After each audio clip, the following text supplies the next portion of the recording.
Bien, bonjour. En quelques dizaines de minutes, un des aspects techniques et conceptuels que l'on développe dans l'IHU, qui se place dans un champ thématique que l'on a inventé ici. On a inventé, avec Didier Raoult et quelques autres, la paléomicrobiologie, qui au départ consiste à réaliser le diagnostic rétrospectif de maladies infectieuses sur des squelettes de personnes donc décédées depuis plusieurs centaines d'années, et qui, de façon plus large, a pour objet de redécrire finalement les micro-organismes pathogènes ou les flores microbiennes, bactéries, virus, champignons, il n'y a pas grand-chose, quelques parasites, encore une fois à partir d'échantillons humains, éventuellement d'échantillons animaux anciens. Et donc au fur et à mesure, nous avons développé différents outils, ou plus précisément nous avons adapté, c'est ce que je vais vous montrer, des outils diagnostiques dont on se sert tous les jours en routine pour réaliser le diagnostic des infections contemporaines chez des patients bien vivants. Et donc nous avons adapté, développé un petit peu un certain nombre de ces outils pour être capable donc de réaliser le diagnostic des infections passées sur des échantillons venus de squelettes.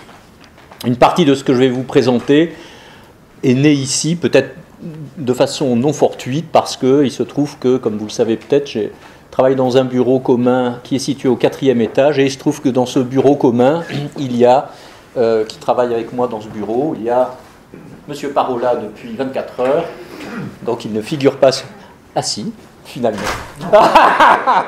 C'est Pierre Pontarotti, mais pour aujourd'hui, ça sera Philippe Parola. Bref, vous voyez, puis il y a quelqu'un qui s'appelle Éric Chabrière, qui est professeur à la faculté, qui a comme formation et puis qui développe donc des outils et des réflexions qui viennent de la biophysique, de la biochimie, microbiologie. Gérard Aboudaran, qui est dentiste de formation. Et donc il y a une sorte de melting pot de personnes qui ont des backgrounds différents, des biographies différentes et qui heureusement se parlent. Et donc c'est ainsi que l'on peut faire éclore parfois des champs thématiques ou au moins des champs techniques un petit peu improbables. Ce qui était également un petit peu improbable, eh bien, c'est de travailler pour traquer les microbes anciens sur la pulpe dentaire. Là aussi, pour dire les choses comme elles sont, c'est complètement fortuit. C'est parce qu'effectivement, cette personne-là, Gérard Aboudaran, qui est maître de conférence à la faculté d'odontologie, est venu voir Didier Raoult pour réaliser son stage de master à l'époque. Et puis, il s'est trouvé donc de façon assez fortuite que Didier lui a proposé de travailler sur la pulpe dentaire, plus précisément traquer le micro-organisme responsable de la peste, Yersinia pestis, et donc il a appelé ça la peste des dents. Et donc là aussi, vous voyez, c'est complètement fortuit, c'est inattendu, et donc c'est la rencontre de personnes en réalité qui fait éclore cela. Bref, nous utilisons donc la pulpe dentaire pour traquer les micro-organismes anciens de la façon dont je vais vous présenter maintenant. Cette pulpe ayant comme intérêt au départ d'être un tissu très vascularisé, c'est la même densité de vascularisation que dans le cerveau par exemple, et c'est une vascularisation de type terminal, comme dans le cerveau également. Donc la vascularisation est assez proche de ce que l'on rencontre anatomiquement dans le cerveau de l'homme, et donc cela laisse entendre que l'on va pouvoir peut-être détecter dans la pulpe dentaire des micro-organismes qui auront été présents dans le sang de la personne, notamment au moment du décès de la personne, et c'est ce que l'on va observer. Et puis d'autre part, cette pulpe dentaire, vous voyez, est relativement bien protégée à l'intérieur de la chambre pulpaire et de la dent, protégée des événements extérieurs, donc elle est assez durable en quelque sorte au cours des siècles et même des millénaires. Notre record ici dans le laboratoire étant de 4500 ans pour détection de Bartonella quintana, donc c'est dire, vous voyez, que c'est un tissu qui va rester longtemps, la dent elle-même étant probablement le dernier organe qui restera de nous après notre décès, que nous soyons inhumés ou même incinérés. Et puis le troisième intérêt de cette pulpe, c'est que c'est un tissu conjonctif fondamentalement, et donc relativement facile à travailler au laboratoire, contrairement aux tissus osseux qui sont, vous en doutez, tout de suite un tout petit peu plus difficiles. Donc on travaille là-dessus. C'est un exemple d'une pulpe dentaire entière, c'est la totalité de la pulpe dentaire. Et donc vous voyez, ça peut se présenter comme ça, une pulpe dentaire ancienne, dans une dent que l'on sort du sol, qui est inhumée depuis plusieurs centaines d'années. Et là, c'est une pulpe qui a environ 2000 ans, d'époque romaine. Vous avez la totalité de la pulpe qu'un étudiant, Rémi Barbieri, a exhumée d'une dent à partir de ces squelettes. Donc un organe, un tissu qui est très intéressant pour travailler au laboratoire. C'est tellement intéressant que voici par exemple l'observation microscopique d'une autre pulpe dentaire ancienne, et vous voyez des globules rouges pratiquement comme s'il s'agissait d'un frottis sanguin que vous nous présentez parfois au staff de 11 heures. C'est la même qualité d'image, la même qualité des érythrocytes que l'on voit après une petite coloration par une anti-glycophorine.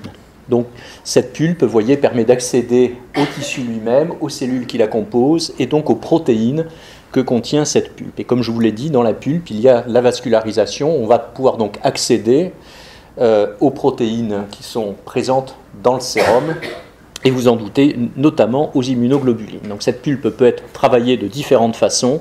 Ce que je vais vous présenter dans les 5 prochaines minutes, c'est d'être capable de travailler les protéines contenues à l'intérieur de la pulpe dentaire ancienne, et particulièrement les protéines qui étaient présentes dans le sang de la personne au moment du décès de cette personne.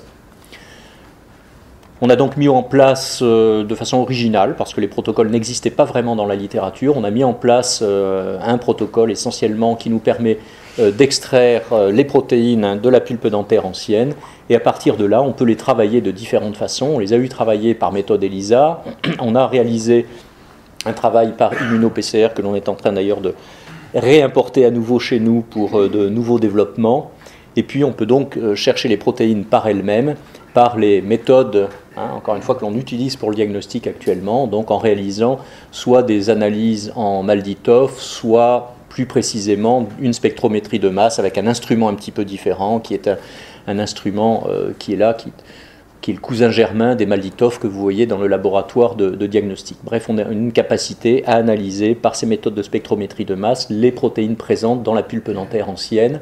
Un premier travail que l'on avait fait, qui est un petit peu lui-même ancien maintenant, était de dire que l'on peut faire, comme vous le voyez faire tous les jours finalement au laboratoire, eh bien on peut obtenir ainsi un profil protéique caractéristique de l'individu d'où l'on a extrait la pulpe dentaire, et plus particulièrement de l'espèce. C'est quelque chose qui peut être intéressant parce que parfois, en archéozoologie, eh bien, on retrouve des petits fragments, par exemple mandibulaires avec quelques dents. On a parfois des difficultés à assigner l'espèce animale d'où vient ce petit fragment mandibulaire. Bien entendu, on peut le faire par biologie moléculaire maintenant, vous en doutez, mais de façon assez simple finalement, eh bien, en extrayant la pulpe dentaire de ces dents anciennes et en la passant très simplement en LCMS, on peut avoir un spectre, constituer ainsi une database, c'est ce que l'on a fait, et dire, ben voilà, ce petit bout de mandibule appartenait à telle espèce animale il y a 500 ans ou 1000 ans, ce qui peut être intéressant dans nos métiers à nous, puisque vous savez qu'un certain nombre d'animaux peuvent constituer des réservoirs de micro-organismes,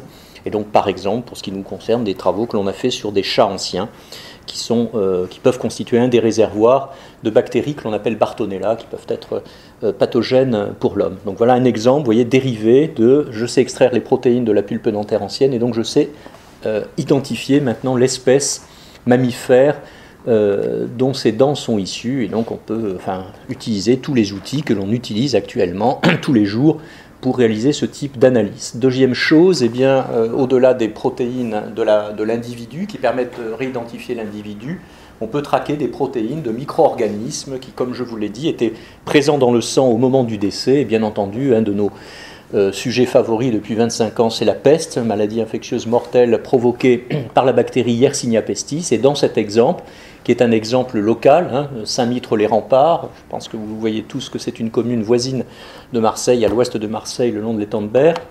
Le délos vient de la commune de Martigues, donc ce sont bien des échantillons de notre région qui ont été travaillés.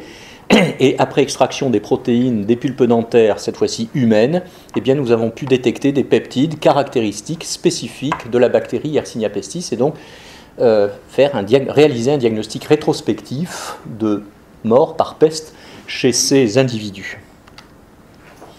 Immuno-PCR, comme je vous l'ai dit, là aussi est basé sur la capacité que l'on a au départ à extraire les protéines et puis finalement à amplifier le signal de reconnaissance par la PCR. C'est un outil que peut-être on utilise insuffisamment dans le laboratoire, peut-être y compris d'ailleurs pour le diagnostic moderne. Et donc on est en train de reprendre actuellement ces travaux pour se réapproprier nous-mêmes cet outil pour continuer à faire des diagnostics.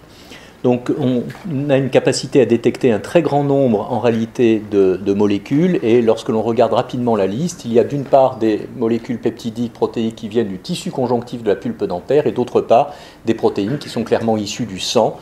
Vous retrouvez par exemple des facteurs de coagulation, une capacité à détecter des facteurs de coagulation dans la pulpe dentaire ancienne. Et puis pour terminer, ce qui nous a intéressé, c'est que l'on a une capacité, je ne sais plus où c'est dans cette liste, mais à détecter finalement sans surprise des immunoglobulines. Ça c'est très intéressant.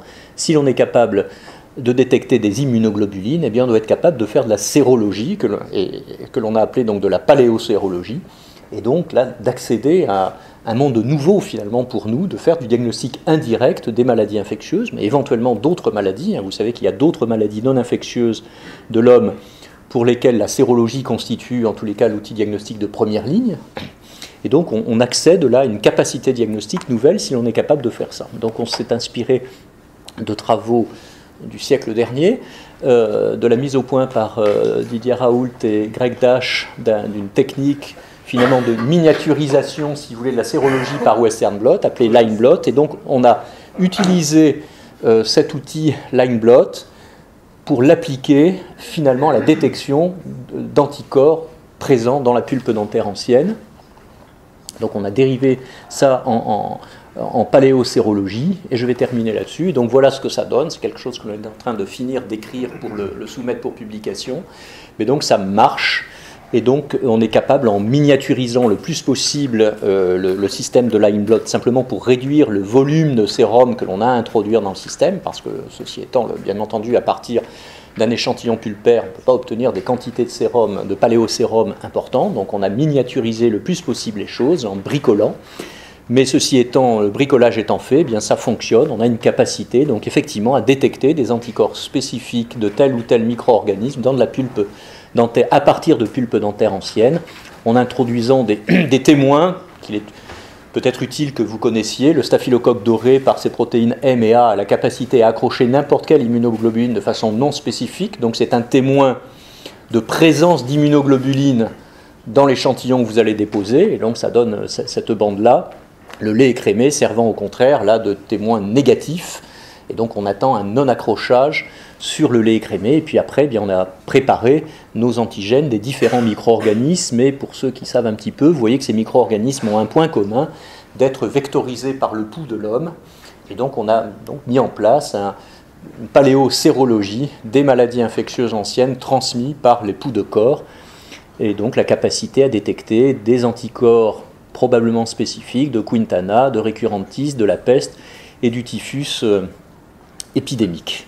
Donc voilà où on en est actuellement. On termine la technique est plus qu'au point, elle fonctionne. On termine donc d'écrire un premier rapport de ça que l'on soumettra dans le courant de l'été pour publication, et on est en train de travailler sur une deuxième question qui sont les infections transmises sexuellement, en particulier la syphilis, où là aussi on a bricolé en détournant le Western blot dont vous servez peut-être quotidiennement au laboratoire pour faire le diagnostic moderne, et en le travaillant un petit peu, on l'a adapté à nos conditions plus particulières de maladies infectieuses anciennes.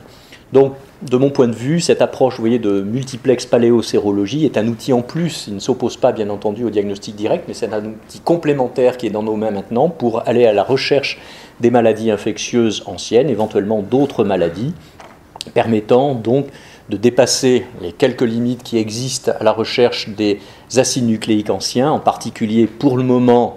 En pratique, il n'y a pas de vrai rapport dans la littérature de détection d'ARN ancien, le plus ancien étant le virus de la grippe espagnole qui a donc 100 ans, mais au-delà, il n'y a à ma connaissance pas de rapport de ça.